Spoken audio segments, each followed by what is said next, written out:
AI. Kalau menurut sampean lo ya, ChatGPT atau Gemini? Kalau di Indonesia Gemini ya guys, jangan di Gemini. Pilih mana? Untuk tergantung ya. Oh, Gini. Kalau beberapa kesan yang saya dapat itu ya, kalau di Gemini itu, ini pengalaman saya, pengalaman orang lain bisa jadi berbeda. Kalau di Gemini itu sampai sekarang saya melihat kalau kita minta sesuatu ya, memasukkan prompt itu keluar cabangnya, kalau bahasa saya itu cabangnya ya, cabang kemungkinan itu kayaknya lebih banyak. Jadi saya minta sesuatu gitu ya, nanti dapatnya tuh banyak Pak. Ini pengalaman saya loh ya. oh iya. Dapatnya tuh banyak itu. Ada beberapa Seperti tambahan-tambahan. kayak dikasih referensi gitu, Pak. Referensi jawaban. Pilihan sih sebetulnya. Lebih Pilihan. ke pilihannya tapi nggak langsung ya. Kamu nggak kamu pilih ini itu nggak itu. Tapi lebih banyak gitu loh. Oh, Wallah alam apakah itu karena Gemini memang memberikan data yang banyak atau mungkin dia belum punya sistem yang membatasi gitu. Yang lebih mengarah ke spesifik ke perintah atau prompt-nya itu nggak tahu. pertanyaannya. Nah, pengalaman kalau pakai apa namanya ChatGPT itu kayak bener-bener apa ya to the point dengan apa yang kita minta gitu. Iya. Mintanya saya minta kopi gitu ya, ya Iya. udah dikasih kopi jet gitu. Iya. Tapi kalau Gemini itu minta kopi gitu, nanti macam-macam itu. Ada kopi ditambahi susu, tambah ini, ya gitu loh. Oh. Jadi kayak gitulah kesannya gitu. Iya, iya. Itu pengalaman saya. Iya. Ya, kalau teman-teman yang lain Terus. Sampean pilih yang mana ini? ya tergantung kebutuhan. Oh, kebutuhan ya, Iya, tergantung no. kebutuhan ya. Kalau kebutuhannya eksplorasi, saya lebih suka Gemini. Oh, Jadi misalnya saya hanya sekedar ingin tahu tentang ini gitu ya, saya lebih pakai Gemini. Kalau saya lah ya. oh iya. Tapi kalau ini kaitannya dengan Cari solusi gitu. cari solusi, misalnya nih saya butuh apa namanya materi tentang ini gitu ya. Iya. Nah itu di Langsung ChatGPT ya, biasanya cepet ya. lebih spesifik ya. Biasanya begitu. Mantap sih. Itu pengalaman saya ya. Oh, satu lagi Pak, tadi yang terlupakan tuh etika. Kalau Oh, AI kenapa, itu. Pak? Ya karena kan begini ya. Kalau kita tidak punya etika, maka munculnya AI yang makin canggih ini malah petaka nantinya. Nah, seperti yang ditanyakan tadi, Pak. Apakah mungkin AI itu membunuh dirinya sendiri? Dengan cara itu, Pak. Akhirnya orang nggak jadi make gitu tuh, atau gimana? Mungkin Maksudnya ya membunuh kayak diri blunder sendiri. ya, kayak merevolusi diri sendiri. Ya ini Karena kalau menurut saya nggak mungkin, karena AI itu kan perintah Pak. perintah, iya betul. Dan perintah yang membuat manusia kan begitu. Iya. Tapi kalau kaitannya etika itu lebih ke bagaimana kita bisa memanfaatkan AI itu sesuai pada tempatnya. Contohnya begini, guru itu boleh nggak pakai AI? Boleh. Bolehnya kapan? Masalahnya kan itu. Di rumah. Oh enggak, di sekolah pun saya kira Iya, boleh. boleh. Tapi ini saat kapan ini gitu loh. Iya. Kalau saya gampangnya itu gini ya. Saya mau memberikan soal latihan kepada murid. Aduh, saya pengen buatnya di AI aja dah gitu. Biar cepet. Boleh. Nah, tapi kan guru di situ punya pilihan. Dari sekian banyak soal yang di-generate oleh AI itu, Anda mau pakai yang mana? Kan begitu. Iya. Nah kalau gurunya bertanggung jawab, kita ini punya etika ya, kita tentu nggak asal milih toh. Saya tak cek dulu sesuai nggak dengan indikator. Nggak sesuai nih. Oh. Jadi yang boleh kita pakai Sesuai indikatornya ya. Betul. Nggak copy paste langsung. Nah itu yang berbahaya. Buat RPP gitu misalnya gitu ya. Kemarin waktu pelatihan tuh banyak sekali para teman-teman yang seringnya memanfaatkan itu membuat RPP. Boleh nggak? Boleh. Kalau saya pribadi berpendapat boleh. Selama itu tadi cocok nggak dengan kurikulum, kan begitu. Cocok nggak dengan situasi di sekolah saya. Misalnya sekolah saya apa namanya di pedesaan ya, teknologi nggak begitu canggih, sementara RPP yang dibuat oleh AI itu mengharuskan saya menggunakan koneksi internet sekian, ya nggak bisa lah. Iya Pak ya. Kurang realistis juga ya. Ya, jadi penting lah etika itu ya kita ajak, karena saya yakin AI itu adalah teknologi yang nggak bisa dibendung lah. Terus mau nggak mau kita ke depan pasti pakai itu. Ya, itu pasti pakai itu. Ya ke depannya itu.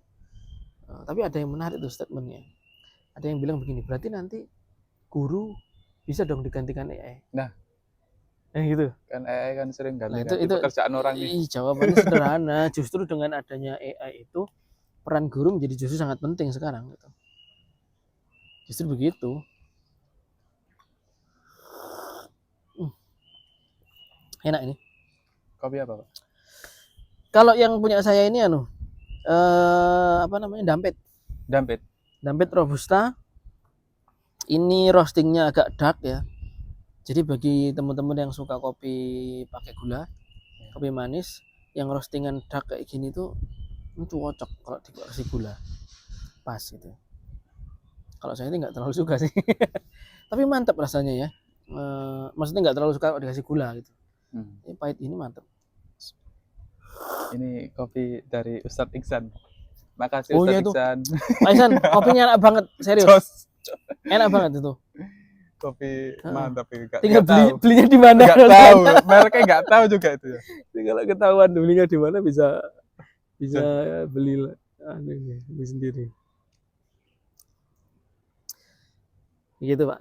Jadi AI itu mungkin ya bayangan saya ke depan membantu pekerjaan kita, mempermudah iya, menggantikan kalau 100% nggak mungkin. 100% nggak mungkin. Nggak mungkin. Ya gini lah, gampangannya tuh gini ya. Sebesar apapun data yang kita miliki, ini analogi ya, ya, insya Allah apple to apple lah. Sebesar apapun data yang kita miliki, kita nggak akan pernah bisa memprediksi cuaca, betul nggak? Hujan, ini goib nggak akan pernah bisa diprediksi. Sebesar apapun data kita loh ya. Iya. Ya. Dan sama juga begitu. Sehebat apapun AI itu, kalau sudah berkaitan dengan hubungan interpersonal manusia itu nggak akan bisa. Karena guru dan murid nanti hubungan itu kan tetap ada itu. Guru bisa mengenali psikologinya bagaimana, ya kan? Rumus yang pas, rumus dalam arti rumus pendekatan ke murid yang pas bagaimana, kayaknya tetap manusia itu. Iya. Yang cocok sama murid ini gimana? Yes. Adapun AI sebagai alat bantu, it's okay. Ya, mungkin dia untuk belajar ilmu psikologinya bagaimana, it's okay. Iya betul Pak. Itu. Tapi mungkin nggak ada memang benar-benar pekerjaan yang digantikannya. Ya ada memang. Contohnya apa? Contoh misalnya kalau yang jelas-jelas kan pasti kan kayak petani mungkin digantikan dengan itu. Kalau iya drone itu AI ya? Iya. AI lah itu. Nggak tahu. Mungkin loh itu dibuat AI gitu ya. Kalau ada datanya gitu. Ada data dimasukkan sehingga dia ketika ada suhu yang kelembapan yang kurang, dia akan terbang sendiri, ngasih air sendiri. Oh iya boleh. Ya kan itu bisa dikatakan AI juga sebetulnya. Sensor itu kan ada input data juga. Dan begitu. Iya kemarin tuh aku lihat di Gresik itu. Perkebunannya itu sudah pakai Pak, drone misalnya. Keren ya. Apanya? Yang di Gresik itu. Apanya? Perkebunan. Udah pakai AI gitu. Ya tergantung sih. Mungkin salah satu programnya dari pemerintah mungkin ya.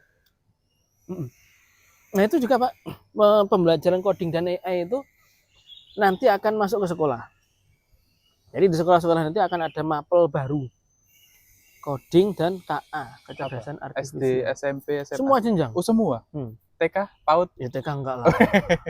SD itu pun dimulainya kelas 5 sama kelas 6. Oh. Tapi nggak bertanya, kalau nggak tanya gini, hah SD kelas 5 ngoding gitu, ya nggak? Iya. Ini menarik ini sebetulnya kalau kita bahas itu. Kan kelas seharusnya ya paling nggak kelas 1 sampai kelas 4 ya itu dikenalkan komputer atau handphone untuk bisa cepat untuk mengcoding Pak. Jadi gini, coding itu tidak selamanya menggunakan perangkat atau istilahnya itu plug gitu ya. Ada juga coding itu yang unplug. Jadi tidak menggunakan perangkatnya. Gampangnya itu begini. Kan komputer itu bekerja sering kita sebut dengan istilah computational thinking, Ya. ya kan? Dimana di situ tuh ada 4 ragam ya, ada algorithmic thinking, abstraksi, dekomposisi, sama apa lagi? Aduh kok saya lupa ya. Algorithmic thinking, abstraksi, dekomposisi, pattern recognition. Apal. Apa pelatihan? Dosen tenan nih. Apal ya. Nah, sebutkan satu dulu ya. Berpikir algoritmik Iya. itu apa namanya? Membuat step langkah-langkah. Ya, jadi untuk mencapai ke sana, langkah apa saja yang harus saya lakukan. Iya. Itu algorithmic thinking. Yang kedua ada namanya pattern recognition. Iya. Mengenal pola. Oh Jadi iya. pola-pola itu dikenal. Lalu ada lagi abstraction. Abstraction itu seperti anu, Pak. Kita mengabaikan dulu lah sesuatu yang kita anggap belum prioritas. Jadi ini dari sekian opsi ini kita ambil yang ini dulu. Misalnya gitu. Itu abstraksi namanya. Oh iya. Yang terakhir itu dekomposisi. Dekomposisi itu permasalahan dipecah-pecah. Diselesaikan sedikit demi sedikit. Oh. Misalnya mau membuat apa namanya rumah nih. Oke, saya buat pondasinya dulu, terus kemudian saya siapkan kerangkanya dulu, ininya dulu baru dirakit, misalnya seperti itu. Itu namanya apa namanya? Dekomposisi. Nah, banyak orang yang miskonsepsi di sini, menganggap bahwa itu cara kerjanya komputer. Computational thinking itu. Meskipun namanya computational thinking. Iya. Padahal bukan. Itu tuh cara kerjanya atau cara berpikirnya programmer sebetulnya. Oh. Komputer itu kan tinggal manut apa yang kita perintahkan toh. Yang kita inputkan. Iya. Jadi yang dimaksud computational thinking ada 4 macam aspek tadi itu sebetulnya cara berpikir programmer menyelesaikan masalah. Oh. Nah, sekarang kalau misalnya algorithmic thinking ya, terus kemudian decomposition, abstraction, pattern recognition, itu apa cara berpikir seperti itu? Iya. Apakah harus di depan komputer sambil kita ngoding? Kan Enggak. enggak kan? Enggak. Misalnya kita membuat permainan gitu ya dengan anak-anak SD gitu kan ya. Apa ya permainan yang kaitannya dengan algorithmic thinking itu apa? Ada pengalaman permainan zaman dulu nggak? Harus menyelesaikan ini dulu, terus ini, terus ini, terus ini gitu misalnya. Apa zaman dulu? Apa ya kira-kira? Permainan. Biar contoh yang masuk di sharing ke teman-teman tuh lebih lengkap gitu loh. Apa ya? Saya juga cari-cari idenya apa ya. Nah, ada nggak game gitu kalau di levelnya anak-anak ya. Kalau bukan game ya sesuatu yang gampangnya gini, siswa diminta menceritakan, oke, kamu kalau mau ke sekolah itu dari bangun tidur harus ngapain saja. Jadi kayak gitu kan. Oke, bangun tidur, apa iya lah bangun tidur langsung berangkat? Kan enggak. Ya harus mandi dulu, harus pakai baju. Step-stepnya ya? Ada step-stepnya. Step-step yang ini tadilah yang kemudian disebut algorithmic thinking. Bisa nggak diajarkan? Bisa. Apakah harus pakai komputer? Tidak harus. Itu. Lalu abstraksi. Abstraksi itu misalnya kita mau ini nih, mau ke kampus nih Pak. Waduh, lewat mana ya? Ini abstraksi ini. Sana kok ditutup ada acara. Sana kayaknya macet nih. Sana jauh. Berarti yang paling deket lewat sini. Iya. Akhirnya kita milih itu kan. Terus itu abstraksi itu namanya. Karena kita mengabaikan dulu jalan-jalan yang lain, kita anggap ini adalah pilihan yang tepat. Itu abstraksi. Nah, dekomposisi gitu. Ya, kita ada pekerjaan nih, proyek besar apa gitu. Kita selesaikan dulu apa namanya user interface-nya diselesaikan dulu kalau orang IT ya. Terus kemudian back end-nya diselesaikan dulu baru disatukan misalnya kayak gitu. Pattern recognition ini paling gampang, mengenal pola. Iya, mengenal pola anak SD gampang. Ini ada apa namanya? Ada buah apel, jeruk, terus kemudian jambu gitu ya, melon gitu. Terus ada batu bata gitu kan. Dia pasti mencurigai kan, loh kenapa ada batu bata di situ kan, gitu kan ya. Karena ini nggak sesuai nih, yang lain patternnya itu buah semua. Kok ini batu bata gitu kan. Nah, itu mengenal pola. Semacam itu. Kayak kalau materi yang lebih akademik ya, mungkin barisan dan deret bilangan gitu. Oh, lebih masuk ke matematika Iya. ya. Dan yang menjadi titik tekan dari mapel coding KA itu sebetulnya bukan skill ngodingnya, itu bukan. Karena ke depan bayangan saya loh ya. Iya. Bayangan saya ngoding yang typing itu sudah nggak begitu. Nggak ada kan Mbak ya? Iya. Nah sekarang framework udah banyak, ya Iya. kan? Terus GitHub Copilot sudah ada. Iya. Kita ngetik di ChatGPT, buatkan saya program menggunakan Lah. bahasa Python. Sudah. Selesai gitu. Tinggal kita memahami Kak. Nah, itu cara berpikir itu. Oh. Jadi nyambung di berapa tadi? 4. 4 tadi ya? Oh. Sebetulnya itu ada 6 ya. Iya, ada 6. Tapi yang utama 4 itu. Yang 2 ya searching aja nanti ada 6, tapi yang utama ya 4 itu. Untuk computational thinking. Cara memahami programmer itu ya apa? Yes. Ini codingnya ini ditempatkan di mana? Ya, karena negara kita ini ketinggalan, Pak. Iya. Kalau sampai lihat dari sekian aplikasi berbasis AI yang ada di website-website itu, iya. Yang buatannya orang Indonesia mana sih? Iya toh. Ya ini kita ngejar itu, makanya pemerintah tuh membuat program. Kalau begitu mapel coding dan KA ini dimasukkan di sekolah. Tapi ya itu tadi titipannya, jangan sampai salah sangka. Iya. Jadi bukan kita tuh ngajari supaya semua pakai AI, bukan begitu, ya. Iya, tapi iya. cara kerjanya itu bagaimana Cara kita kerjanya. paham. Kalau sudah paham, kita bisa produce nanti. Kalau itu saya bisa dong buat gitu. Latihan buat KA bisa loh. Jenengan pakai apa itu Google AI. Ada itu. Kita bisa masukkan data sendiri itu. Nanti jenengan kayak bisa buat misalnya bentuknya chatbot itu bisa. Oh, Google AI kalau nggak salah. yang Gemini bukan? Bukan. Iya, di situ. Tapi yang bagian pokoknya searching lah Google AI Studio atau apa gitu loh. Saya nggak lupa namanya. Di riwayat ada lah insya Allah. Saya pernah itu diskusi sama partner terus kemudian dicoba, oh ya begitu ya ternyata itu. Jadi latihan lah kita membuat. Kemarin tuh KA itu ya sampai situ. Sampai situ. Oh. Nah, cuman nggak sampai yang praktek kita membuat program itu enggak, itu di luar forum aja diskusi sama temen yang.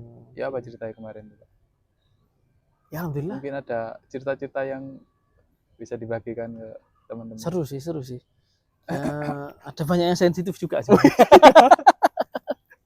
Tapi ya itu sih, kalau menurut saya yang menarik justru di situnya ya. Di mana materinya itu? Iya, rawan miskonsepsinya itu loh. Jadi ini bukan upaya pemerintah untuk digitalisasi besar-besaran, itu bukan. Iya. Jadi lebih kepada membangun cara berpikir. Nah, yang menarik satu lagi nih Pak, ternyata sudah ada olimpiadenya tahun ini di Beijing. Olimpiade apa? Olimpiade, aduh judulnya saya lupa ya. Yang intinya itu gini, kalau jenengan olimpiade fisika bisa bayangkan nggak?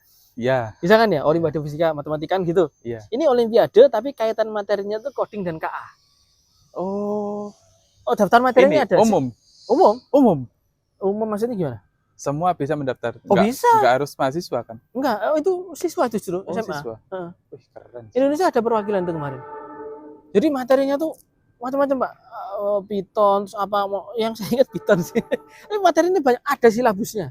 Oh. Nah, silakan teman-teman bisa browsing silabusnya untuk. Dari kapan tuh Pak Olimpiade? Lama. Kalau mulainya kapan? Kayaknya belum lama sih. Gak lama. Dugaan saya belum lama. Tapi kan sudah ada olimpiadenya, itu kan luar biasa Pak. Keren Pak. Gitu loh. Itu pesertanya seluruh dunia, bayangkan. Nah, kalau kita tidak ngejar ketertinggalan itu, mapelnya aja belum ada, ya apa? Gimana? Bayangkan ada olimpiade fisika, terus di sekolah kita nggak ada pelajaran fisika, itu gimana? Ini lucu gitu. Makanya insya Allah kita support ya program pemerintah yang ini menarik gitu. Mudah-mudahan kita sebagai instruktur ini bisa menjalankan amanah ini dengan maksimal gitu. Mohon doanya ya teman-teman ya, supaya imbasnya ke anak didik ini besar gitu. Itu sekilas tentang coding dan KA. Itu yang sempat membuat saya itu ya apa namanya agak bergeser pikiran saya. Dulu saya kira AI itu bener-bener kayak otak manusia gitu loh, bisa mengingat seluruh. Iya, bahkan bisa menambah data. Tapi saya pernah nanya loh, Pak, AI itu bisa nggak otomatis menambah datanya sendiri. Bisa kalau disetting begitu. Lah, berarti kan bisa otomatis makin pinter dong. Pikiran saya begitu. Iya gitu. Itu apa gitu? Nah, nggak tahu ke depannya gimana. Itu yang masih jadi misteri. Soalnya gini Pak, aku pernah dengar atau lihat di berita itu, semua petinggi-petinggi tentang IT seperti Elon Musk, terus apa yang punya ChatGPT itu udah ngumpulin semua di Amerika. Itu ngumpulin etika Pak. Jadi dia itu oh iya kalau etika gitu. ya itu tadi. Soal tadi itu loh Pak. Ini bisa berkembang dari pertanyaannya orang apa enggak gitu. Nah seperti itu kan Pak. Jadi kan orang-orang jadi berpikir ini arahnya kemana besok itu AI itu berbahaya atau enggak lah? Itu sangat berbahaya sih Pak. Kalau sampai situ. Kalau kemarin ya Pak, yang dibahas tentang etika itu kasus-kasus yang muncul tuh misalnya begini.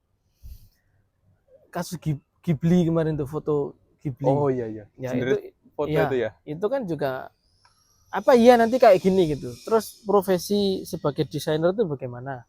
Iya. Itu pertama. Terus berkaitan dengan etika itu ini bahayanya ke penipuan-penipuan. Iya. Orang bisa loh Pak. Saya nelpon ibu saya ya. Ibunya orang lah, kalau ibu saya kan kenal suara saya gitu. Iya. Saya nelpon ibunya atau bapaknya siapa gitu ya. Suara saya dirubah ke suara anaknya dia gitu. Oh iya. Itu bisa loh. Terus kita ngeprom ya. Suara ini gitu ya. Terus akhirnya minta uang lah, minta transfer. Nah, itu Bapak ibu anak Anda kecelakaan. Lebih ke situnya sih. Kalau saya lihat kemarin itu yang dibahas itu. Iya. Jadi bahaya gak sih? Bahaya sekali. Kalau nggak ada watermarknya kan foto biasanya dari studio ini ada watermarknya dari studio ini gitu Pak. Nah itu sepertinya kemarin yang ada perkumpulan tuh bahas itu Pak. Iya. Makanya itu di satu sisi mempermudah semua pekerjaan, satu sisi ya itu tadi ancamannya besar. Iya. Kalau disalahgunakan. Jadi lebih ke situ Pak. Etikanya gitu. Tapi kalau untuk apa kayak bisa berpikir sendiri gitu ya dalam arti expand gitu ya, pikirannya expand. Manusia itu kenapa makhluk yang luar biasa kan karena kita punya pikiran untuk berkembang terus tuh. AI itu kok sampai sekarang saya belum menemukan tanda-tanda gitu. Karena tanda-tanda apa? Ya bisa seperti itu gitu loh. Maksudnya bisa dia mengekspand pikirannya sendiri gitu loh. Jadi sementara ini kayaknya masih bergantung pada data yang dimasukkan. Iya betul. Wallahu alam kalau nanti ada namanya AI, itu model Pak. Berapa makanya. modelnya berapa? Iya. 1B. Di kemarin tuh aku lihat di YouTube cara membuat ChatGPT, cara membuat itu. Itu gunakan Google AI Studio kalau nggak salah. Oh gitu ya. Coba di ini aja. Berapa modelnya? Kalau yang di WA itu Pak, ada kan? Meta AI itu. Itu kan kurang lengkap gak sih? Iya tergantung data, sekali lagi kan? Tergantung data. Gitu. Aku pernah Pak, inputkan apa, keluarnya apa. Ya, aneh banget loh. Itu kan bias itu tadi. Iya. Nah bias itu. Ya mirip kayak gini lah Pak, kita Google Map Pak. Loh kok buntu? Nah gitu kan, nggak sesuai kan? Itu sama. Datanya gitu. Kurang ya. Tapi menarik sekali tentang etika tadi ya. Itu kalau tidak benar-benar kita ajarkan, wah berat ini. Makanya kalau kita beli iklan nih ya, beli iklan nggak? Ya. Di Al-Hikmah ini akhlak itu benar-benar diprioritaskan, diutamakan teman-teman semuanya. Ini nggak ini kan, nggak endorse BUMN. STKIP endorse ini. tapi nggak apa-apa kan? Apa kan? Iya. Itu sangat bagus loh Pak. Gebrakan yang dicanangkan Erick Thohir itu loh Pak. Yang apa? Yang akhlak BUMN. Oh iya berakhlak gitu ya. Keren ya gue. Iya karena ya itu tadi yang ada kasus penting di situ. Itu. Akhlak penting. Kalau ngeri lah pokoknya kalau dengan kecanggihan AI sekarang itu. Ngeri pokoknya. Membuat foto aja bisa kayak gitu loh. Nah iya. Itu gimana itu nanti desainer, fotografer kan jadi begitu. Hilang semua. Besok pekerjaan apa ya Pak kira-kira? Wah kalau zaman sekarang itu ada banyak sekali pekerjaan-pekerjaan yang menurut saya 10-20 tahun lagi itu benar-benar di luar perkiraan kita. Yang sudah jelas saja ya, sampean tahu program afiliasi. Yang apa? Afiliasi itu loh. Affiliate. Iya. Itu kan nggak ada dari dulu pekerjaan kayak gitu. Iya. Sekarang ada loh. Terpikirkan ya. Dan itu penghasilannya lumayan loh itu. Besar loh. Saya punya temen itu per bulannya udah UMR, Pak. Per bulannya. Iya. Affiliate Shopee itu. UMR Surabaya loh. Sudah centang apa? Centang kuning ya. Kalau Shopee itu centang kuning kalau nggak salah videonya. Gak main Shopee masalahnya. Itu. Oh. Sampai UMR maksudnya? Iya. Per bulannya UMR. Beliau cerita sih dan ditunjukkan itu followernya sekian itu.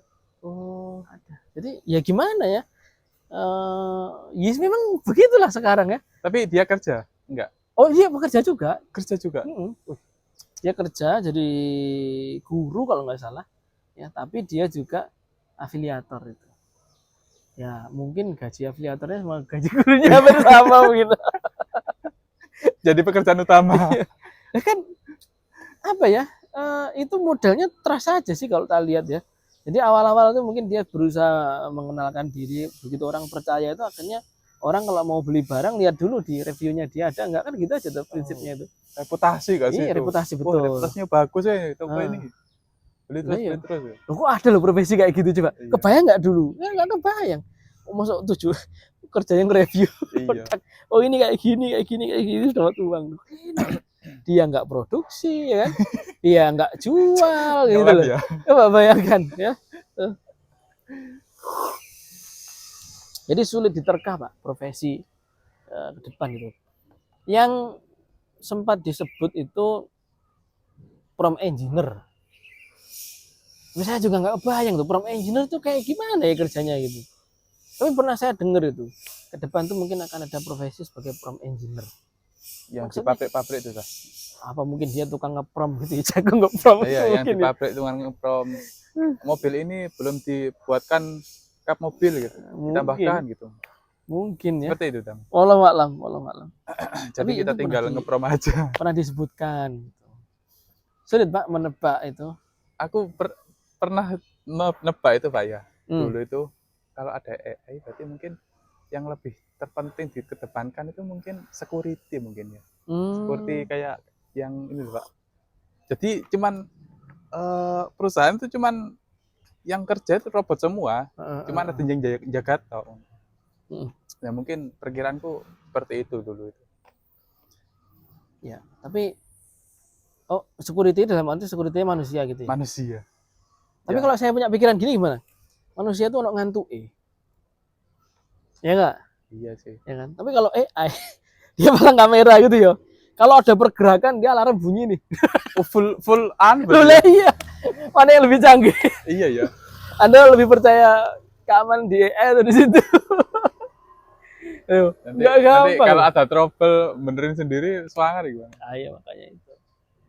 Itu kalau AI kayak gitu. Keren ya. Menarik sih. Security ya. Ya sebagian jaga-jaga bukan hanya security. Kayak ya Mungkin from security engineering juga kayak gitu. Security dalam konteks bukan sekedar mengawasi Iya. ini enggak tapi lebih Enggak keseluruhan ya. Iya. Bisa jadi, Pak. Jadi semakin sempit gitu loh, Pak. Mm-mm. Perusahaan itu semakin sedikit orangnya. Mm-mm. Yang kerja itu cuman yang ngerti-ngerti tok. Mungkin gitu. Menarik ya zaman sekarang ini. Dan ono podcast kok ono iki ya. Ngoeng. Orang Gerinda ya. Iya, tapi kemarin tuh pakai yang mic ini Android. Sekarang pakai iPhone. Coba Kita lihat nanti hasilnya gimana. Ya di belakang itu ada workshop. Iya. Tempatnya apa? Bengkel-bengkel. Memperbaiki barang-barang yang rusak. Udah? Ya, cukup. Oke, kita matikan dulu, guys. Oke, guys. Thank you. Makasih.